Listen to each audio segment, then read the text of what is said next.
Selamat bergabung kembali dalam mata kuliah Operating System Konsep. Di sesi sebelumnya kita sudah memperkenalkan sepintas tentang operating system. Apa itu operating system dan apa tujuan dari operating system. Sesi kali ini kita akan membahas mengenai konsep dasar dari operating system dalam sebuah sistem komputer, di mana kita akan mempelajari beberapa pengetahuan dasar mengenai struktur dari sistem komputer dan mengerti bagaimana cara kerja operating system. Pembahasan kali ini bertujuan untuk memahami beberapa pengetahuan dasar mengenai struktur dari sistem komputer yang nantinya akan kita butuhkan untuk mengerti bagaimana cara kerja operating system. Saya berharap nantinya teman-teman akan memiliki dasar yang cukup untuk mengerti lebih dalam tentang operating system dan bagaimana kita mempelajari ini dan bagaimana cara kerja beberapa hal yang mungkin sebelumnya tidak kita ketahui. Baiklah, mari kita lihat apa yang bisa kita pelajari dari computer system operation. Komputer pada umumnya memiliki satu atau beberapa CPU dan beberapa controller untuk perangkat yang terhubung melalui sebuah jalur di mana data dapat mengalir dalam sebuah sistem komputer. Kita biasa lebih mengenalnya dengan istilah common bus. Nah, kemudian common bus ini menyediakan akses kepada memori. Common bus ini ada garis yang ada di bawah tulisan CPU, disk controller, USB controller, graphic adapter, itu di bawahnya ada garis melintang. Itulah yang kita gambarkan sebagai sebuah common bus. Di sini di diagram ini kita bisa lihat ada CPU. Pertama disebutkan ada CPU. Komputer umumnya memiliki satu atau beberapa CPU. Menurut Anda, apa itu CPU?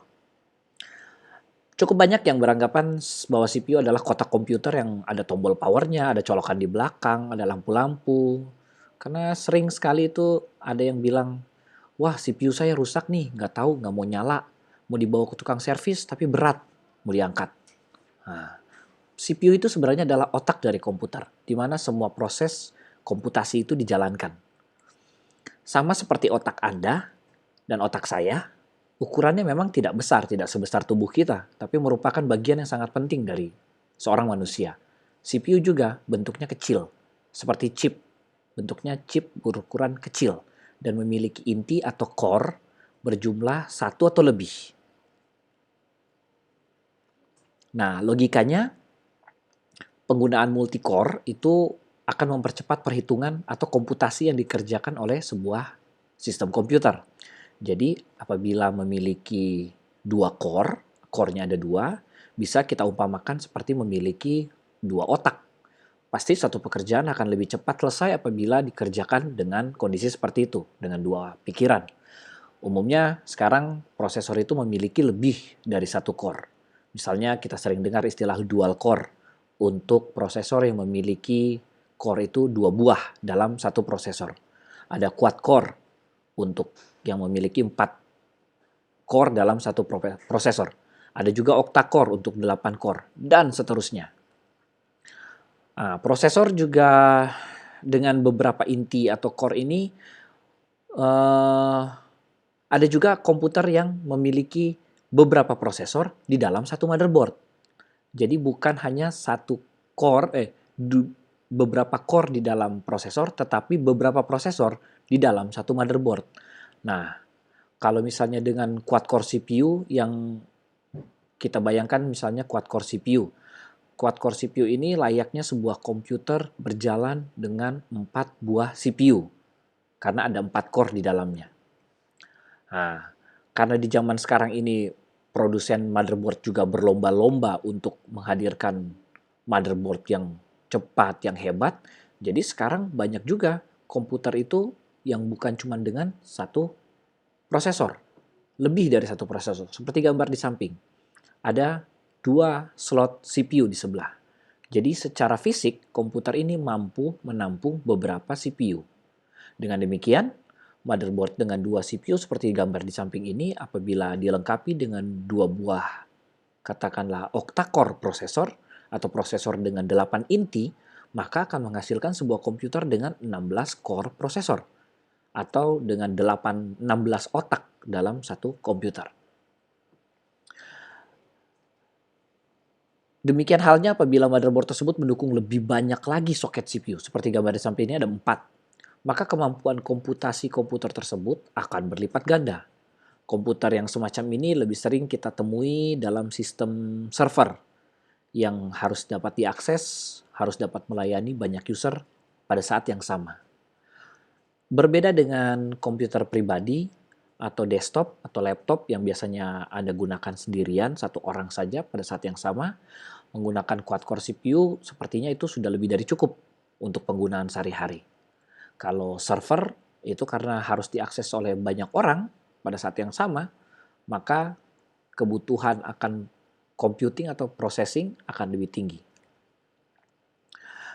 Nah, sekarang semoga Anda bisa membedakan mana yang disebut CPU, karena kotak yang besar itu lebih cocok kita sebut PC atau personal computer. Sebenarnya itu adalah casing dari PC itu sendiri. Jadi CPU itu adalah otaknya yang kecil, yang chip tadi. Nah, kembali ke diagram di atas. Komputer pada umumnya memiliki satu atau beberapa CPU atau beberapa controller untuk perangkat dapat terhubung melalui suatu jalur di mana data dapat mengalir dalam sebuah sistem komputer, dikenal dengan common bus. Dan ini menyediakan akses ke memori. Nah, seperti diagram di samping ini, kita ada hard disk, ada mouse, ada keyboard, ada printer, ada monitor. Tidak terbatas untuk hardware ini saja, masih banyak lagi memang. Ini hanya beberapa contoh yang bisa saya berikan. Semua hardware ini terhubung pada satu controller. Dan controller ini mengatur bagaimana alat-alat ini atau hardware ini bekerja. Seperti contoh di sini, ada hard disk atau optical disk yang terhubung pada disk controller. Ada mouse, keyboard, printer yang terhubung pada USB controller karena mereka terhubung melalui port USB. Kemudian ada monitor. Ada monitor untuk layar output tampilan. Monitor ini terhubung pada grafik adapter. Grafik adapter atau grafik controller. Adapter atau controller sama. Kemudian CPU dan semua controller yang terhubung pada bus ini, itu di garis yang di bawah itu, mewakili jalur umum, common bus, itu terhubung ke shared memory. Di paling bawah ada memory, shared memory, karena digunakan oleh semua. Memori ini dipakai oleh semua perangkat yang ada. Oke? Nah, setiap device controller yang ada ini bertanggung jawab untuk mengatur perangkat tertentu sesuai dengan peruntukannya. Nah, CPU dan device-device controller ini dapat berjalan bersamaan atau pada saat yang sama. Di situ dikatakan concurrently.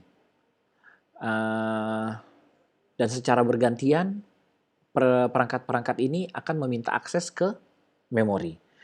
Jadi bisa kita lihat semua controller ini terhubung ke memori karena seperti yang sudah saya jelaskan, ketika sesuatu harus dijalankan di dalam komputer atau ada yang perlu dilakukan, ada yang perlu di-execute atau di-load atau dimuat, itu harus dimasukkan ke dalam memori dulu, memori utama. Memori utama itu contohnya RAM, random access memory, sorry. Sedangkan memori itu jumlahnya itu memiliki batas, bukan sesuatu yang unlimited.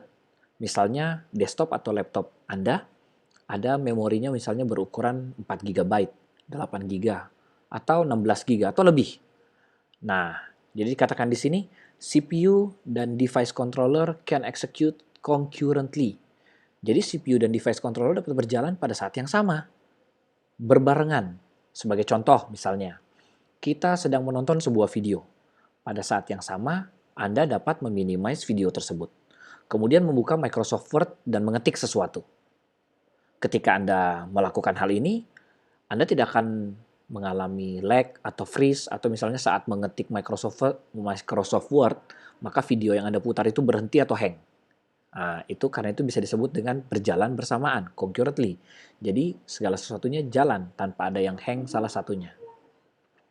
Supaya hal-hal tersebut dapat terjadi, di mana semua hal dapat berjalan bersamaan tanpa ada masalah atau ada yang hang atau lag, maka di sini dikatakan untuk menjamin akses yang lancar terhadap share memory, memory controller yang berfungsi untuk melakukan sinkronisasi antar perangkat dalam mengakses memori. Nah, jadi ada memory controller. Kita harus memastikan bahwa setiap perangkat ini mendapat jatah yang tepat dalam mengakses memori, sehingga mereka dapat di-load ke dalam memori dengan tepat dan mereka dapat dijalankan dengan baik tanpa ada masalah. Itulah sebabnya kita membutuhkan yang tadi kita sebut memory controller. Memory controller ini yang melakukan sinkronisasi terhadap hal-hal tersebut. Mana yang duluan, mana yang harus ditahan, bergantian atau bersamaan, yang mana lokasinya akan diberikan, seberapa banyak lokasinya, memory controller yang akan melakukannya. Sekarang saya juga mau memperkenalkan beberapa istilah yang akan kita bahas di chapter-chapter selanjutnya. Pertama ada Bootstrap program. Bootstrap ini adalah sebuah program yang berjalan secara otomatis saat komputer dinyalakan atau di restart. Jadi Bootstrap adalah program pertama yang akan berjalan ketika komputer menyala. Apa saja yang fitur yang dimiliki oleh Bootstrap ini? Di sini disebutkan Bootstrap disimpan di dalam ROM, Read Only Memory. Itu merupakan sebuah secondary memory, di mana memori ini hanya dapat dibaca dan tidak dapat ditulis, jadi isinya fix. Biasanya berbentuk chip di motherboard. Kalau CPU kita bisa cabut dan bisa kita pasang, untuk ROM biasanya permanen. Bootstrap ini harus mengetahui bagaimana memanggil dan memuat OS, sehingga OS tersebut dapat berjalan dan memulai seluruh sistem yang ada. Ini fungsi utamanya. Jadi karena OS juga adalah sebuah software atau program yang tersimpan di dalam hard disk, maka Bootstrap harus tahu di mana lokasinya dan bagaimana memanggilnya, mengeksekusinya, atau meload OS tersebut sehingga dapat berjalan sebagaimana mestinya. Bootstrap harus tahu di mana kernel OS dan memuat kernel tersebut ke dalam main memory. Kernel ini adalah inti atau core dari OS. Berikutnya ada interrupt. Dari bahasanya, interrupt atau menyela, memotong, mengganggu. Nah, dalam kehidupan sehari-hari misalnya, ketika kita sedang melakukan sesuatu, kemudian ada yang mengatakan, berhenti dulu melakukan itu, dan kerjakan yang ini. Nah, itu interrupt. Kita disela dalam sebuah pekerjaan. Jadi coba bayangkan hal itu dalam konteks sistem komputer. Jadi, the occurrence of an event is usually signaled by an interrupt from hardware or software. Jadi ketika sebuah event terjadi dalam komputer, biasanya itu ditandai dengan sebuah interrupt dari hardware atau software. CPU akan selalu bekerja, mau sedikit atau banyak. Dan sementara CPU bekerja, ada kalanya hardware atau software dapat menyela atau memberikan interrupt kepada CPU. Kemudian dia katakan, tunggu, apapun yang sedang dikerjakan tunggu dulu. Dan mohon jalankan yang ini dulu, karena yang ini lebih penting. Kira-kira begitu. Jadi kemudian CPU harus berhenti mengerjakan apapun yang sementara dia kerjakan, dan dia kerjakan apa yang interrupt itu berikan. Nah, hardware dapat mengirimkan signal interrupt ke CPU melalui yang tadi, sistem bus. Seperti contoh video yang kita lihat di materi sebelumnya, ketika user mengklik mouse, maka dikirimkan signal interrupt, dan CPU akan memprioritaskan interrupt tersebut. Kemudian ada yang namanya system call atau monitor call. Kalau umumnya hardware mengirimkan sebuah interrupt, kita menyebutnya dengan interrupt. Tapi kalau software yang melakukannya, kita menyebutnya dengan system call atau monitor call. Sekarang kita lihat apa yang dilakukan CPU ketika CPU menerima interrupt. Ketika CPU menerima interrupt, maka CPU menghentikan apapun yang sedang dia lakukan dan langsung berpindah ke alamat yang fix. Biasanya alamat fix tersebut berisi alamat awal dari service routine dari interrupt tersebut. Apa ini service routine? Istilah baru lagi. Service routine itu adalah sesuatu yang berisi apa yang interrupt itu inginkan untuk CPU lakukan. Nanti kita akan bahas lebih detail tentang service routine ini. Yang penting Anda tahu bahwa di dalam service routine ada dituliskan apa yang interrupt itu inginkan untuk CPU lakukan. Sehingga ketika ada interrupt, CPU langsung berpindah fokusnya ke sana, ke alamat service routine, untuk membaca apa yang harus dilakukan selanjutnya. Kemudian di sini dibilang, the interrupt service routine executes. Nah, ketika dia sudah sampai di alamat service routine itu, CPU akan menjalankan apapun yang interrupt atau service routine minta. Ketika sudah selesai, on completion, the CPU resumes the interrupted computation. Nah, ketika sudah selesai, maka CPU melanjutkan apapun yang sebelumnya dia sedang kerjakan sebelum interrupt itu terjadi. Begitulah kira-kira sistem operasi yang terjadi dalam suatu komputer sistem. Saya harap Anda memahaminya. Kita akan bertemu kembali dalam materi berikutnya. Terima kasih.